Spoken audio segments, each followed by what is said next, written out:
February 11th, 2023.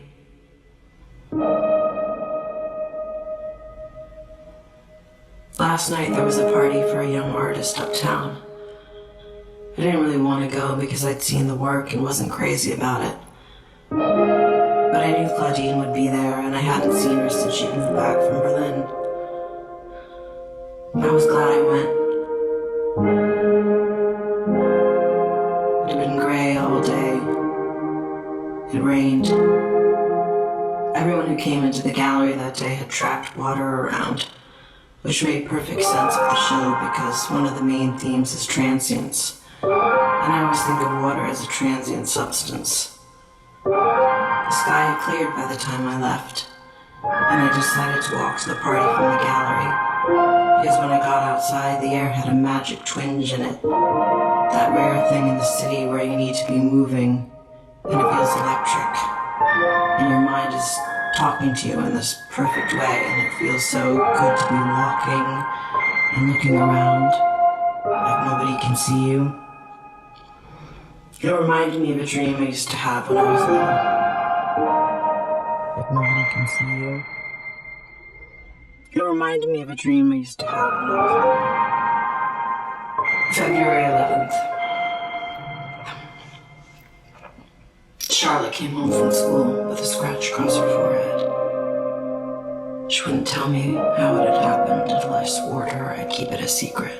It made me nervous, but it wasn't a deep scratch. I only noticed it when I was brushing her hair.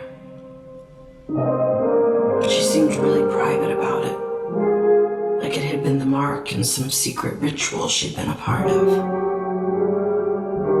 Sometimes watching her grow up makes me feel like I'm floating in outer space. Like this is her world and I'm just visiting. When she tells me what she's learned about her life, I'm really taken aback sometimes.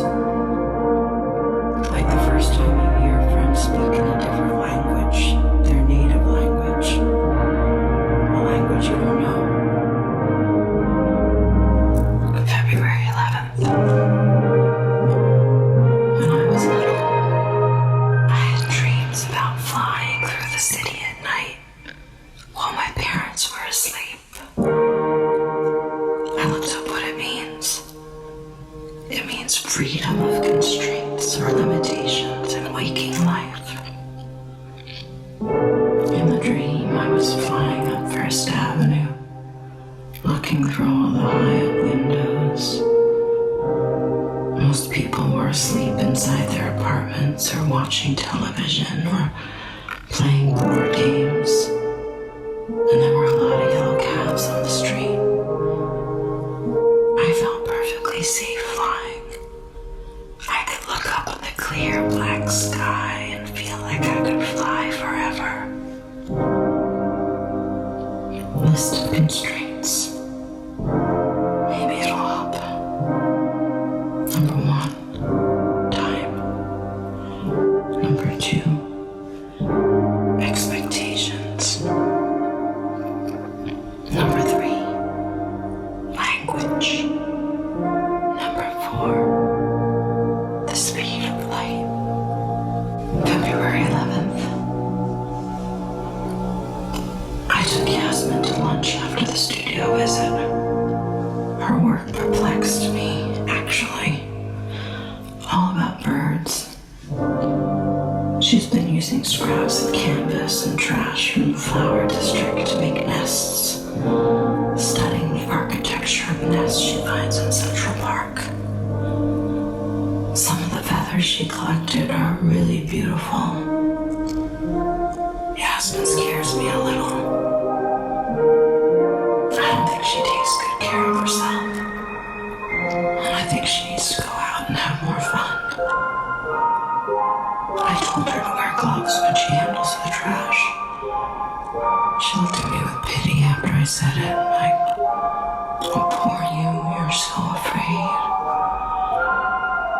It made me kind of angry. The way I get angry at a great work of art for making me feel small. February 11th. Listen to Disintegration on the subway to Brooklyn. Brooklyn.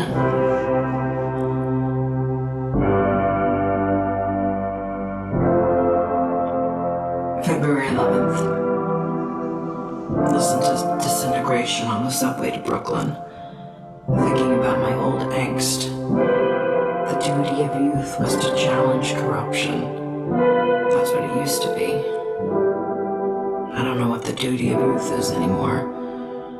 It's so overwhelming and enormous, and it's also so banal. Maybe ideology is a luxury. Maybe you need to divorce yourself from society to live ideologically. I don't know how else to challenge corruption than to just opt out. Move to the country somewhere and light candles. Take photographs of grass and insects and clouds. Raise Charlotte on food from our garden, water from our own well, a few chickens. Oh, and I dreamed of doing that when we first met.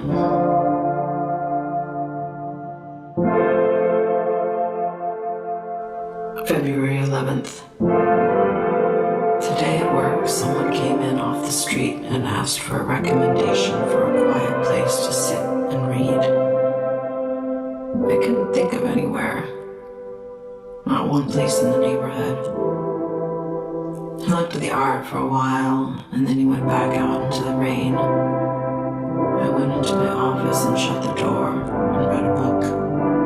I didn't check my email or answer the phone.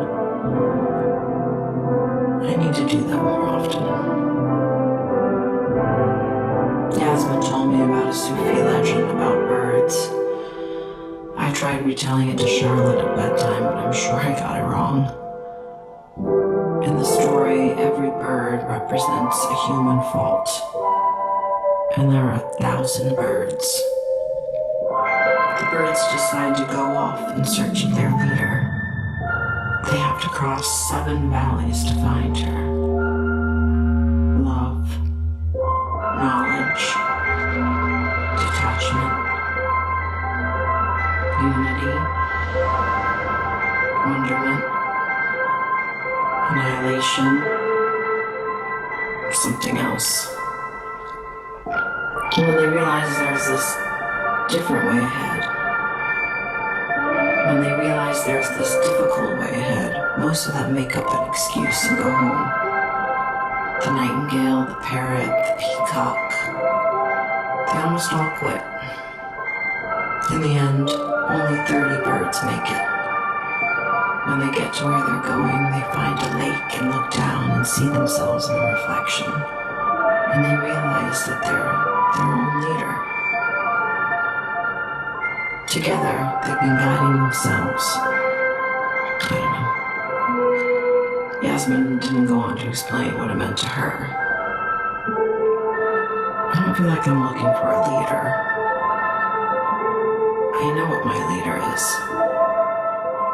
It's gravity. It's the weight of my life keeping me on the ground.